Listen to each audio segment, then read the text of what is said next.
नमस्कार। अर्चना की आवाज़ चैनल में आपका स्वागत है। आइए सुनते हैं मुंशी प्रेमचंद जी द्वारा रचित एक लघु कथा बेटी का धन। बेतवा नदी दो ऊंचे कगाड़ों के बीच इस तरह मुंह छिपाए हुए थी जैसे निर्मल हृदयों में साहस और उत्साह की मध्यम ज्योति छिपी रहती है। इसके एक कगाड़ पर एक छोटा सा गांव बसा है जो अपने भग्न जातीय चिन्हों के लिए बहुत ही प्रसिद्ध है। जातीय गाथाओं और चिन्हों पर मर मिटने वाले लोग इस भावन स्थान पर बड़े प्रेम और श्रद्धा के साथ आते और गांव का बूढ़ा केवट सुक्खू चौधरी उन्हें उसकी परिक्रमा कराता और रानी के महल, राजा का दरबार और कुंवर की बैठक के मिटे हुए चिन्हों को दिखाता। वह एक उच्च आवाज लेकर रुंधे हुए गले से कहता, महाशय, वह एक समय था कि केवटों को मछलियों के इनाम में असरफियां मिलती थी। कहार महल में झाड़ू देते हुए असरफियां बटोर ले जाते थे। बेतवा नदी रोज चढ़कर महाराज के चरण छूने आती थी। यह प्रताप और यह तेज था, परंतु आज इसकी यह दशा है। इन सुंदर उक्तियों पर किसी का विश्वास जमाना चौधरी के वश की बात न थी, पर सुनने वाले उसकी सहृदयता तथा अनुराग के जरूर कायल हो जाते थे। सुक्खू चौधरी उदार पुरुष थे, परंतु जितना बड़ा मुंह था उतना बड़ा ग्रास न था।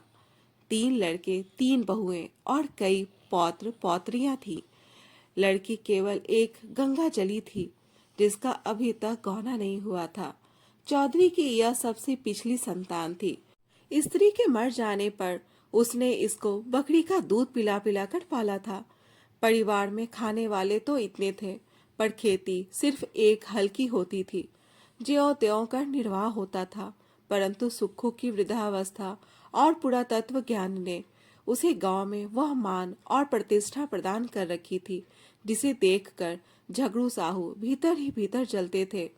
सुक्खू जब गांव वालों के समक्ष हाकिमों से हाथ फेंक फेंक कर बातें करने लगता और खंडहरों को घुमा फिरा कर दिखाने लगता था, तो झगड़ू साहू, जो चपरासियों के धक्के खाने के डर से करीब नहीं फटकते थे, तरप तरप कर रह जाते थे। अतः वे सदा इस शुभ अवसर की प्रतीक्षा करते रहते थे जब सुक्खू पर अपने धन द्वारा प्रभुत्व जमा सके। इस गांव के जमींदार ठाकुर जीतन सिंह थे, जिनकी बिगाड़ के मारे गांव वालों का नाको दम था। उस साल जब जिला मजिस्ट्रेट का दौरा हुआ और वह यहाँ के पुरातन चिन्हों की सैर करने के लिए पधारे, तो सुक्खू चौधरी ने दबी जबान से अपने गांव वालों की दुख कहानी उन्हें सुनाई। हाकिमों से वार्तालाप करने में उसे तनिक भी बह न होता था। सुक्खू चौधरी को खूब मालूम था कि जीतन सिंह से रार मचाना सिंह के मुंह में सिर देना है। किंतु जब गांव वाले कहते थे कि चौधरी, तुम्हारी ऐसे ऐसे हाकिमों से मिताई है और हम लोगों को रात दिन रोते कटता है, तो फिर तुम्हारी यह मित्रता किस दिन काम आवेगी? परोपकाराय सताम विभूतया। तब सुक्खू का मिजाज आसमान पर चढ़ जाता था। घड़ी भर के लिए वह जीतन सिंह को भूल जाता था। मजिस्ट्रेट ने जीतन सिंह से इसका उत्तर मांगा। उधर झगड़ू साहू ने चौधरी के इस साहसपूर्ण स्वामी द्रोह की रिपोर्ट जीतन सिंह को दी। ठाकुर साहब जलकर आग हो गए। अपने कारिंदे से बकाया लगान की बही मांगी। संजोगवश चौधरी के जिम्मे इस साल का कुछ लगान बाकी था। कुछ तो पैदावार कम हुई, उस पर गंगा जली का ब्याह करना पड़ा। छोटी बहू नथ की रट लगाए हुए थी, वह बनवानी पड़ी। इन सब खर्चों ने हाथ बिल्कुल खाली कर दिया था। लगान के लिए कुछ अधिक चिंता नहीं थी।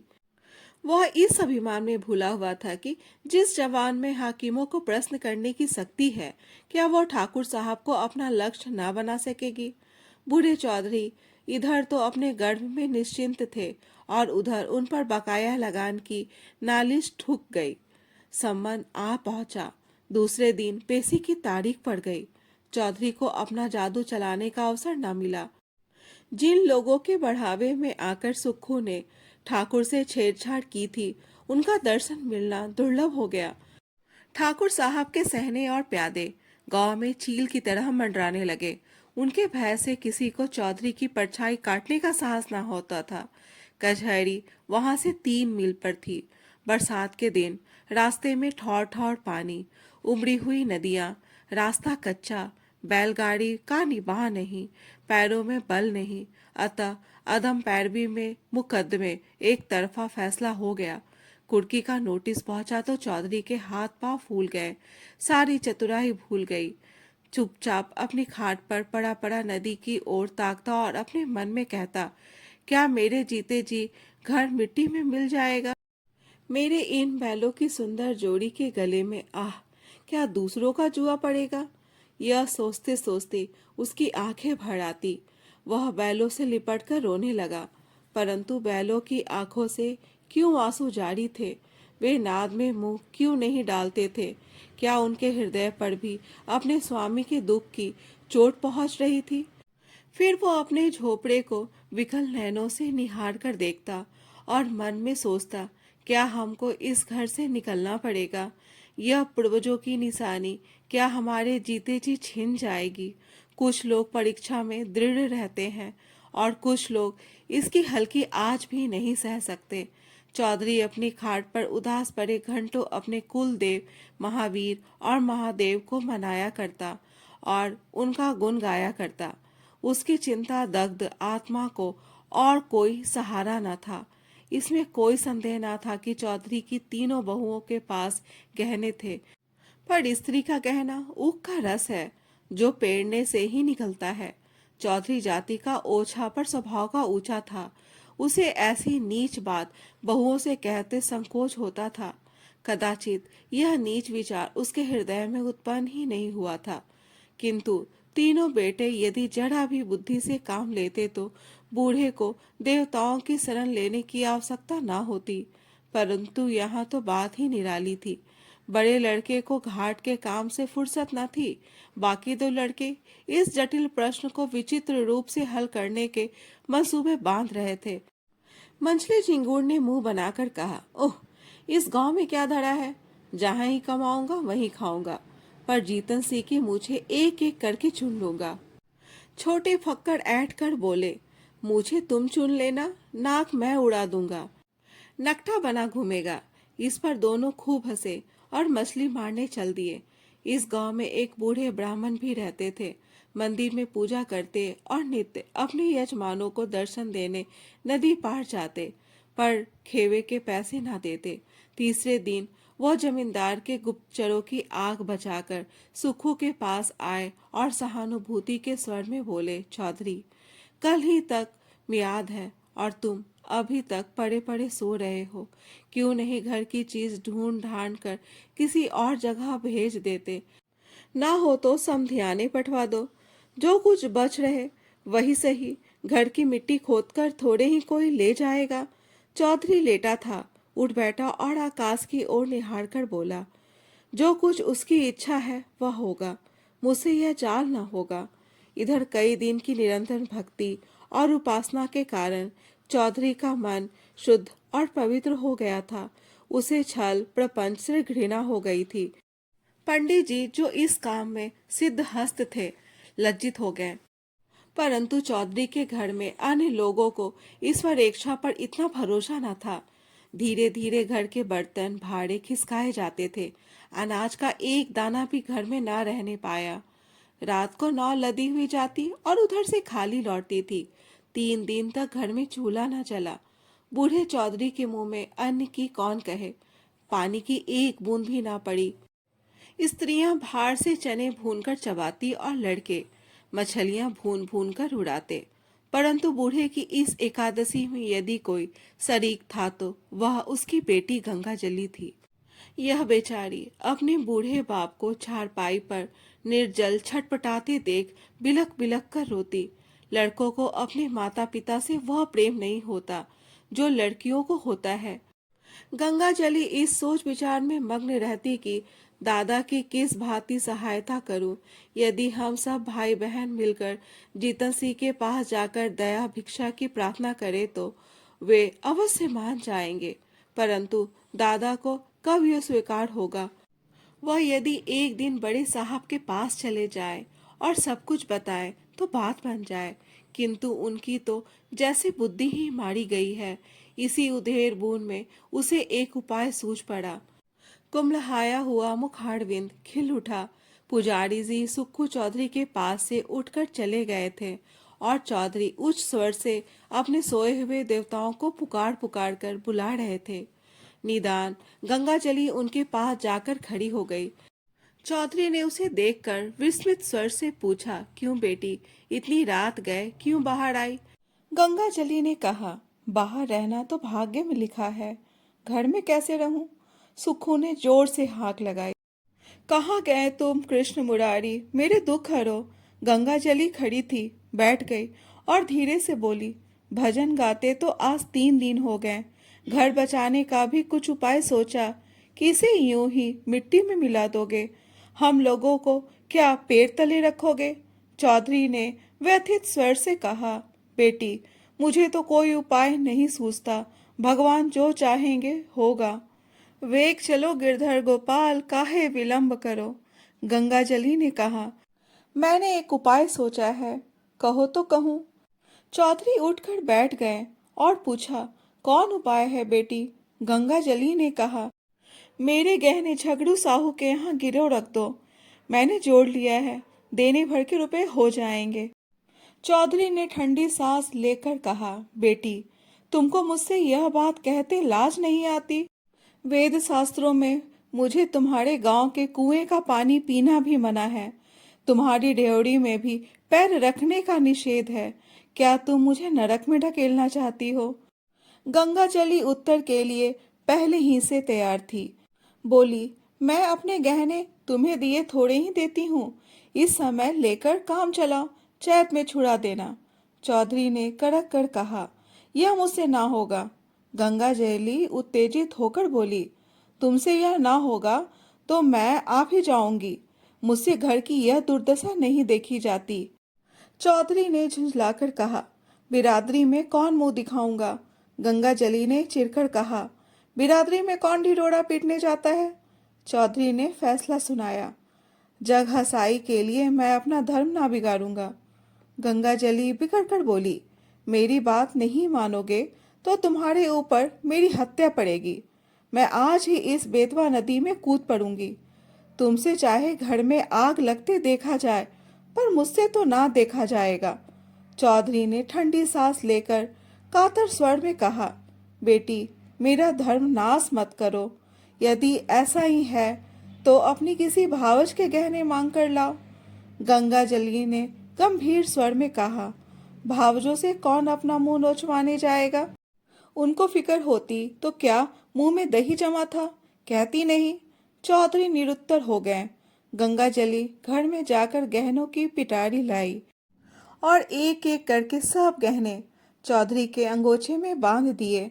चौधरी ने आंखों में आंसू भरकर कहा, हाय राम, इस शरीर की क्या गति लिखी है? यह कहकर उठे। बहुत संभालने पर भी आंखों में आंसू ना छिपे। रात का समय था। बेतवा नदी के किनारे किनारे मार्ग को छोड़कर सुक्खू चौधरी गहनों की गठरी काख में दबाए इस तरह चुपके चुपके चल रहे थे, मानो पाप की गठरी लिए जाते हैं। जब वो झगड़ू साहू के मकान के पास पहुंचे तो ठहर गए। आंखें खूब साफ की, जिससे किसी को यह न बोध हो कि चौधरी रोता था। झगड़ू साहू धागे की कमानी की एक मोटी ऐनक लगाए बही खाता फैलाए हुक्का पी रहे थे और दीपक के धुंधले प्रकाश में उन अक्षरों को पढ़ने की व्यर्थ चेष्टा में लगे थे जिनमें स्याही की किफायत की गई थी। बार बार ऐनक को साफ करते और आंख मलते, पर चिराग की बत्ती उकसाना या दोहरी बत्ती लगाना शायद इसलिए उचित नहीं समझते थे कि तेल का अपव्यय होगा। इसी समय सुक्खू चौधरी ने आकर कहा, जय राम जी।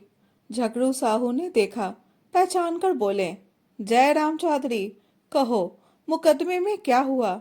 यह लेन देन बड़े झंझट का काम है, दिन भर सिर उठाने की छुट्टी नहीं मिलती। चौधरी ने पोटली को खूब सावधानी से छिपाकर लापरवाही के साथ कहा, अभी तक तो कुछ नहीं हुआ। कल इजराय डिग्री होने वाली है। ठाकुर साहब ने ना जाने कब का बैड निकाला है। हमको 2-3 दिन की भी मोहलत होती तो डिग्री ना जारी होने पाती। छोटे साहब और बड़े साहब दोनों हमको अच्छी तरह जानते हैं। अभी इसी साल मैंने उनसे नदी किनारे घंटों बातें की, किंतु एक तो बरसात के दिन, दूसरे एक दिन की भी मोहलत नहीं। क्या करता? इस समय मुझे रुपयों की चिंता है। झगड़ू साहू ने विस्मित होकर पूछा, तुमको रुपयों की चिंता? घर में भरा है, वह किस दिन काम आवेगा? झगड़ू साहू ने यह व्यंग्यमान नहीं छोड़ा था। वास्तव में उन्हें और सारे गांव को विश्वास था कि चौधरी के घर में लक्ष्मी महारानी का अखंड राज है। चौधरी का रंग बदलने लगा। बोले, साहू जी, रुपया होता तो किस बात की चिंता थी? तुमसे कौन छिपाव है? आज 3 दिन से घर में चूल्हा नहीं जला, रोना पीटना पड़ा है। अब तो तुम्हारे बसाए बसूंगा। ठाकुर साहब ने तो उजाड़ने में कोई कसर ना छोड़ी।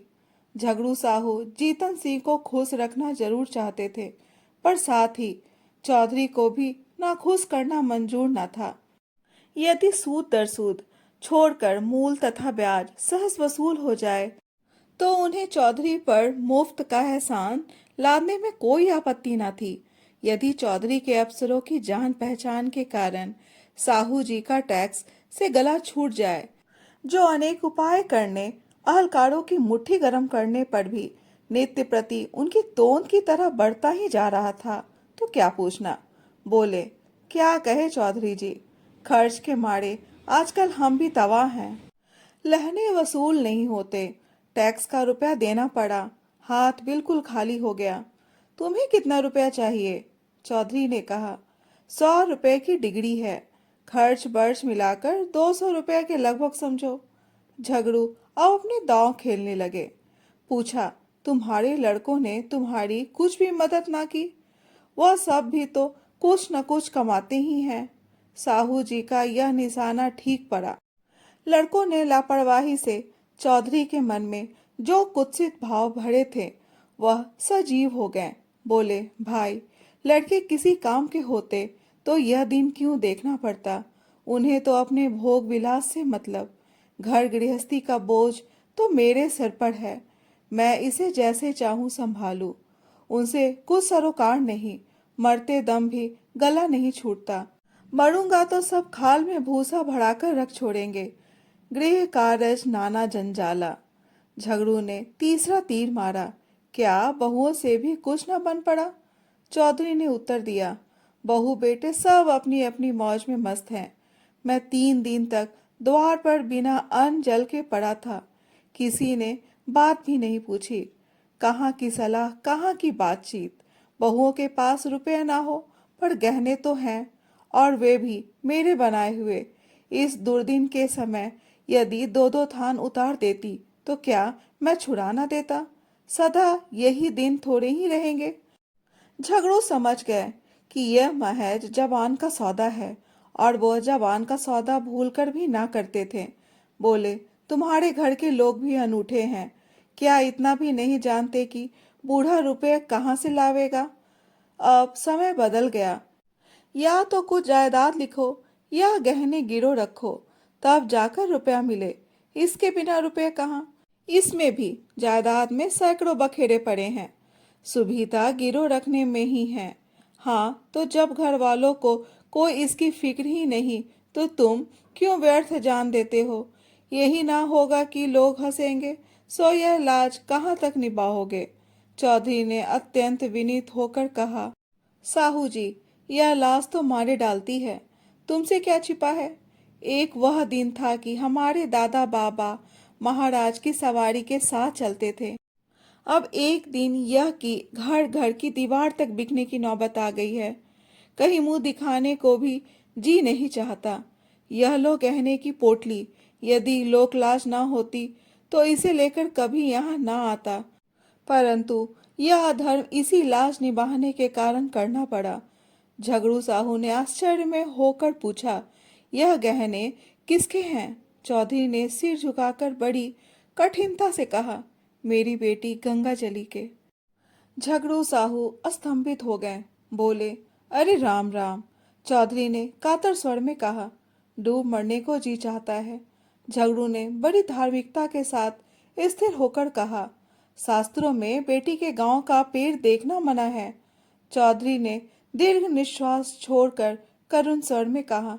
ना जाने नारायण कब मौत देंगे। भाई की 3 लड़कियां ब्याही, कभी भूल कर भी उनके द्वार का मुंह नहीं देखा। परमात्मा ने अब तक तो टेक निभाई है, पर अब न जाने मिट्टी की क्या दुर्दशा होने वाली है। झगड़ू साहू लेखा जौ जौ बख्शीश 100 के सिद्धांत पर चलते थे। सूद की एक कौड़ी भी छोड़ना उनके लिए हराम था। यदि 1 महीने का एक दिन भी लग जाता तो पूरे महीने का सूद वसूल कर लेते। परंतु नवरात्र में नित्य दुर्गा पाठ करवाते थे। पितृपक्ष में रोज ब्राह्मणों को सीधा बांटते थे। बनियों की धर्म में बड़ी निष्ठा होती है। यदि कोई दीन ब्राह्मण लड़की ब्याहने के लिए उनके सामने हाथ पसारता तो वह खाली हाथ ना लौटता। भीख मांगने वाले ब्राह्मणों को चाहे वो कितने ही संडे मुसंडे हो, उनके दरवाजे पर फटकार नहीं सुननी पड़ती थी।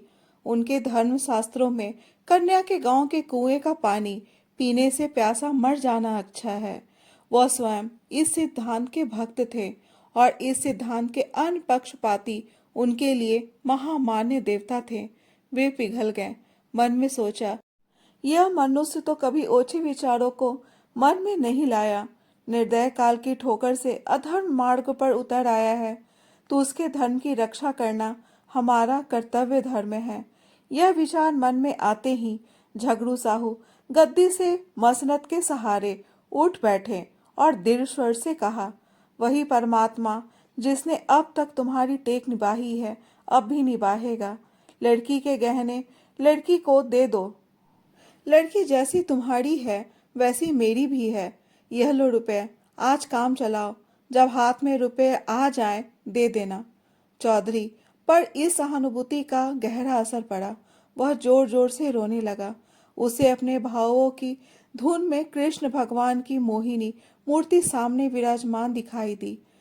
वही झगड़ू जो सारे गांव में बदनाम था, जिसकी उसने खुद कई बार हकीमों से शिकायत की थी, आज साक्षात देवता जान पड़ता था।